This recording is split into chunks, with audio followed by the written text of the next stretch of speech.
Ashama harka fuunee kabajamtootaa fi jaalatamtoota hordoftoota qaroo miidiyaa oduu fi odeeffannoowwan keenya kan guyyaa har'aatiif qabannee isiniif dhiyeessina. Oduu keenya kan biyya keessaatiin obbo Taayyee Danda'aa paartiin badhaadhinaa kan amma biyya bulchaa jiru ugguramuu akka qabu oduuwwan biyyoota Afrikaa akkasumas baha giddu galeessaa fi baha fagoos qabanneeti kan nuti jirru. Achi keessaa ammoo Israa'el dhaadannoo hamaa kan geggeessitee fi Yaman irratti tarkaanfii addaa fudhachuu akka barbaaddu ammas irra deebiteeti kan dhaadatte. Oduu biraatis kan isin biraan geenu ta'a. Hanga xumuraattiin waliin tura. Obbo Taayyee Danda'aa paartiin badhaadhinaa amma biyya bulchaa jiru ugguramuu yookaan haqamuu qaba jedhan.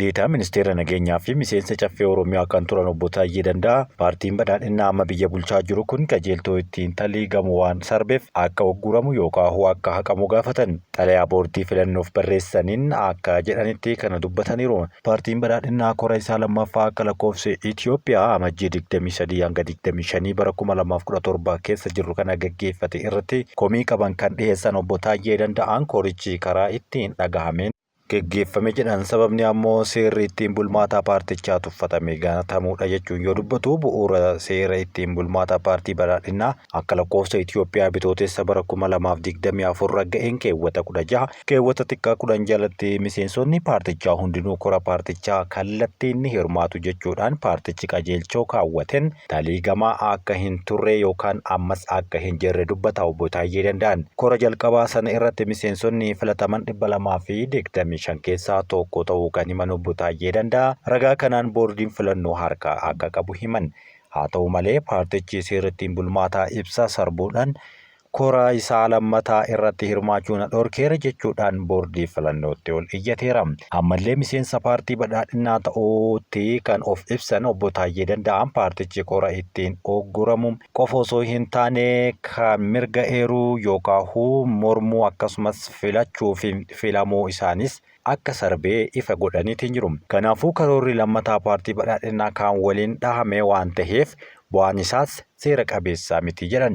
Obbo Taayyee Danda'aa komii paartichaa yookaan paartii isaanii kanarraa qaban erga haala kanaan ibsanii booda dhimmoota lama boordii filannootti gaafatanii jiran. Tokkoffaa korri geggeeffame seera paartichi ittiin bulu waan faallesseef korichi ta'ee murteewwan koricha irratti darban seera qabeessa akka hin taane kan murteessuu iyyatan. Dhimmi lammataa obbo Taayyeen boordii filannoo gaafatan daangaa yeroo boordichi kaa'u keessatti paartiin badhaadhinaa marii hunda hirmaachisu akka gaggeessudha. Paartichi akkaataa seera ittiin bulmaataa isaan akkaataa walqixxummaa miseensota hundaa eegen hanga kora geggeessutti akka ugguramu yookaan tajaajilaan akka ala ta'uuf tajaajilli kun yoo hin raawwatin hafe ammoo seera irratti hundaa'uudhaan paartichi guutumaan guututti akka haqamus gaafateeti kan inni jiru.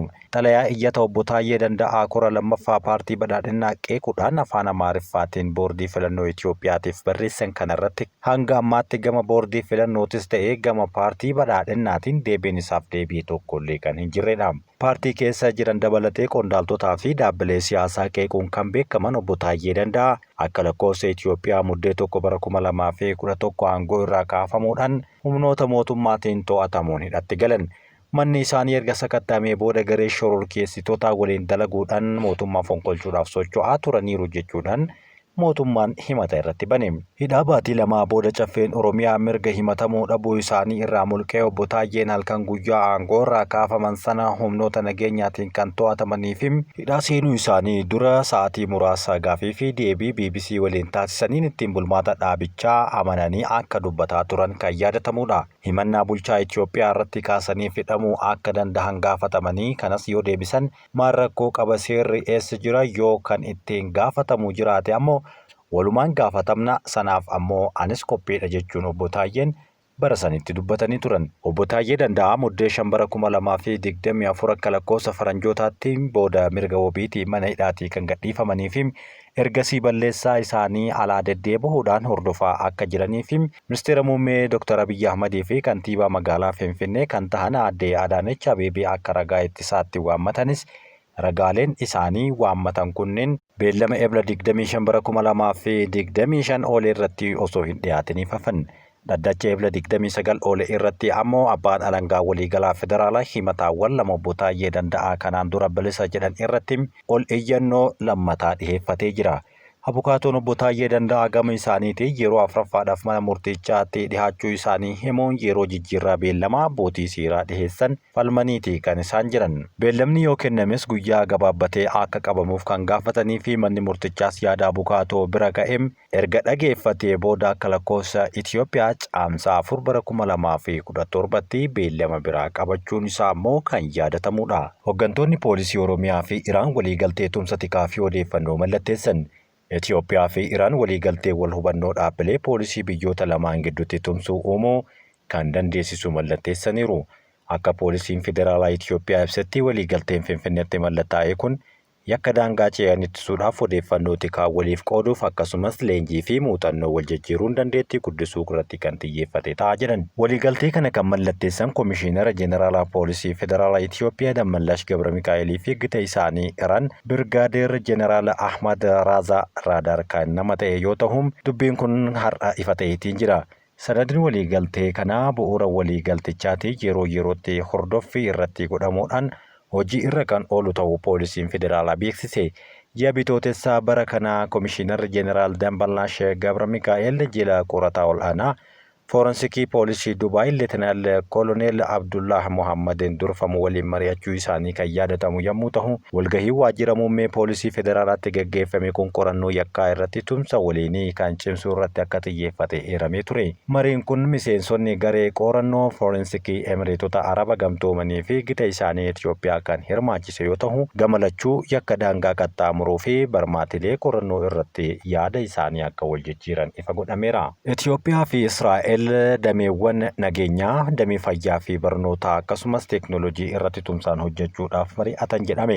Ministeerri muummee Itoophiyaa Dr. Abiyyi Ahmad jila ol'aanaa Israa'el ministeera dhimma biyya alaa Geediyoon Saariin durfamuu fi yeroo ammaa kana daawwannaa hojiif Finfinnee jiru waliin waajjira muummee isaaniitti akka mari'atan dubbatame. Muummeen ministeera Itoophiyaa barreeffama fuula miidiyaa hawaasaa isaanii irratti maxxansaniin biyyoonni lamaan hariiroo bara dheeraa bu'uura seenaa irratti ijaarame qabaachuu itti fufaniiru. Har'as tumsi keenya gama diinagdee, siyaasaa, dippiloomaasii, hawaasummaa fi kanneen birootiin cimee itti fufaa jedhan. Haaluma wal fakkaatuun ministeerri dhimma alaa Itoophiyaa Geediyoon Ximaatiyos dhimmoota gamlamee walitti dhufeenya biyyoota lamaanii cimsuu danda'an irratti ministeera dhimma alaa Israa'el Geediyoon Saar waliin akka mari'atan himameera. Ministeerri dhimma alaa Itoophiyaa Geediyoon Ximaatiyos Israa'el damee qonnaa irratti muuxannoo ol'aanaa akka qabdu eeruudhaan Itoophiyaan damee qonnaa biyyattii sadarkaa itti aanutti ceesisuudhaaf tumsa Israa'el waliin taasifamu kan itti fuftu ta'uu waadaa galan. Ministeeronni biyyoota lamaanii dameewwan nageenyaa biyyoota kanneen akka nageenya fayyaa, barnootaa fi teeknooloojii dabalatee dhimmoota gamlamee walitti fidan walitti dhufeenya biyyoota lamaanii cimsuu danda'an irratti mari'achuu isaanii ragaan ministeerri dhimma alaa baasee agarsiiseera. Kana malees shororkeessummaa yaaddoo waloo biyyoota lamaan ta'uu kan kaasan yommuu ta'u Geediyoon Itoophiyaan Israa'el waliin damee nageenyaa irratti tumsa qabdu cimsuudhaaf kutannoo qabdi jechuudhaan mirkaneesse. Ministeerri dhimma alaa Israa'el Geediyoon Saar gama isaaniitiin Itoophiyaan Israa'eliif michuu ijoo ta'uudhaan yoo jajatu jilli Israa'el irraa dhufe kun bakka bu'oota dameelee qonnaa, teeknooloojii bishaanii fi haala qilleensaa anniisaa haaromfamaa fi fayyaa irraa kan of keessatti qabatedha jedhaniiru. Teessoo Alburhaan kan taate Poorti Suudaan dirooniidhaan haleelamte.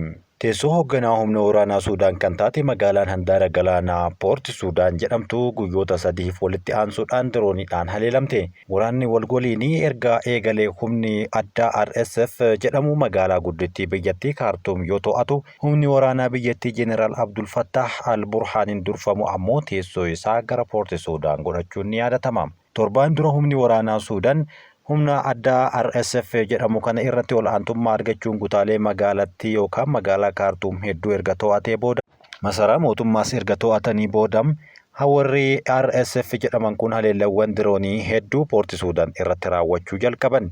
Poorti Suudaan teessoo humna waraanaa biyyattii ta'uudhaan alattis lammiilee Suudaan sababa waraanaa walgoliitiin garmalee miidhamaniif ulaa gargaarsi biyyoota alaa irraa ittiin galuufidha jechuun ni beekama. Haleellaa guyyoota 3 walitti aansuudhaan magaalattii irratti raawwate ilaalchisuudhaan humni waraanaa Suudaan morkataa isaa RSF kan himate yommuu ta'u, gareen kun garuu hanga yoonaa haleellaa raawwateef itti gaafatamummaa osoo hin fudhatin hafeera. Haleellaa diroonii Poorti Suudaan irratti raawwatameen magaalattii keessatti sochiin geejjibaa hanga ammaatti kan adda citeedha. Haleellaan diroonii kunneen buufata doonii fi buufata xiyyaaraa akkasumas madda anniisaa fi hoteelota irratti kan xiyyeeffate akka ta'es warri bulchaa jiran dubbataara. Kanaan dura haleellaan diroonii kuusaawwan boba'aa fi buufataalee loltootaa irratti xiyyeeffataa ture. Amma garuu jaarmiyaalee garaagaraa irratti akka xiyyeeffate dubbatamaa jira. Guyyoota 3 dura osoo haleellaawwan diroonii kunneen hin eegalin lammiileen Suudaan 100,000 lakkaa'aman magaalaa Poorti Suudaan keessa jiraatanii fi waraana waliinii Suudaan waggoota 2 lakkoofsisee fi ammallee hammaachaa jiru. Kanaaf jireenya lammiilee biyyattii hedduun isaanii burjaaja'ee jira. Waraana aangoo qabachuudhaaf RSF fi humna waraanaa biyyattii gidduutti waggaa 2 dura eegalameen kuma kurnaniin kan lakkaa'aman lubbuu isaanii gabbaraniiru. Uummanni miiliyoona 12 ol ta'u ammoo qe'ee isaaniirraa kan buqqa'anii fi beelaa fi akka dheebuutiif saaxilamaniiru. Humna addaa RSF irratti ol aantummaa argachaa kan dhufe yoo ibsu waraanni Suudaan ji'a darbe keessa magaalaa Kaartuum gara caaluu to'atus waraanni ammallee itti fufee hammaateera.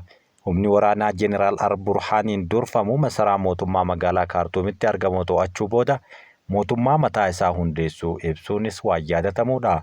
Haa ta'u malee torbaanota darban loltoonni humna addaa RSF Jeneraal Dagooladhaan durfamu masaraa mootummaa kanarratti haleellaa diroonii raawwachaa turan. Kaartuum keessa kan dhiiban humni addaa RSF Jeneraal Al-Burhaan mootummaa hundeessuu ibsuu booda isaanis mootummaa mataa isaanii hundeessuu ibsanii jiru. Haalli kun duraaniyyuu wal qoqqoodee waraanatti jirtu Suudaan qoqqoodinsa hamaa biraatiifis isaan akka saaxilee jiraattotaa fi xiinxaltoonni garaagaraa kanarratti yaada isaanii kennuu itti fufanii jiru.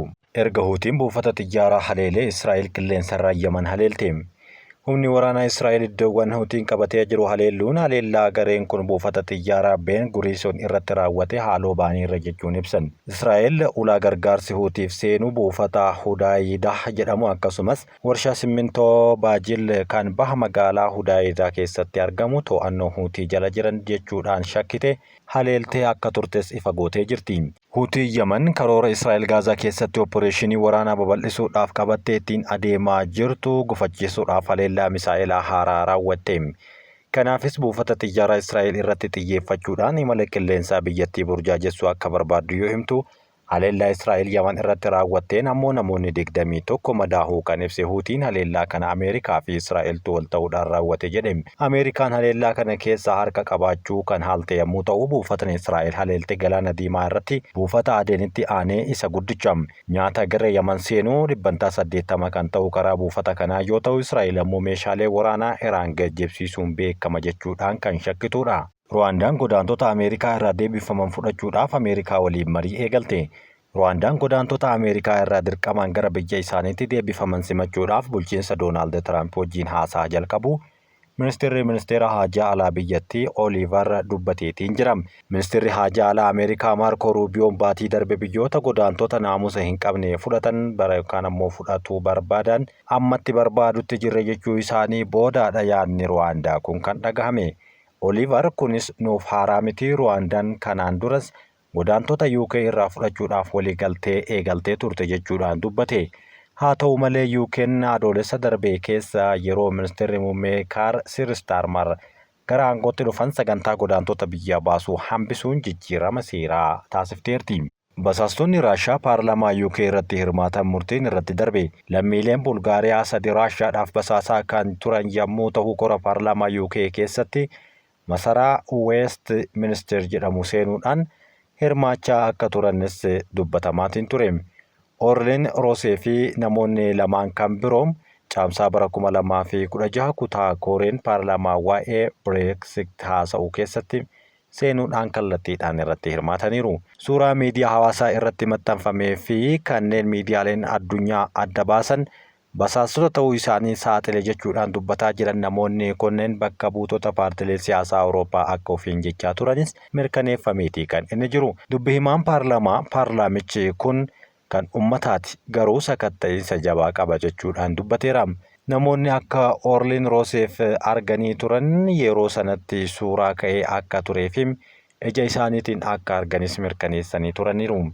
Namoonni 3 kunneen kora paarlaamaa irratti hirmaachuu BBC'n kan gabaase yommuu ta'u, sakatta'iinsa miidiyaan kun taasiseen akka isaan qabamanis dubbatamaa jira. Yeroo dubartiin kora qopheessaa turte Baarones Biraawun yeroo gaafatamtu waa'ee namoota kanaa waan yaadattu tokkollee akka hin qabne dubbatteetii kan isheen jirtu. dhimma sirrii hin taane mudachuudhaafis kora qopheessitootaati kan jedhan yommuu ta'u, amma dubbiin gara qopheessitootaatis akka quba qabamaa jiru dhagahamaa jira. Basaastonni kunneen Awurooppaa keessatti biyyoota diina Vilaadimir Puutiin ta'anitti odeeffannoo funaanaa akka turan kan beekamuu fi namoonni UK keessa jiran kunneen torbee dhufu adabbiin isaan irratti kan muramu ta'a jedhamaati kan inni jiru.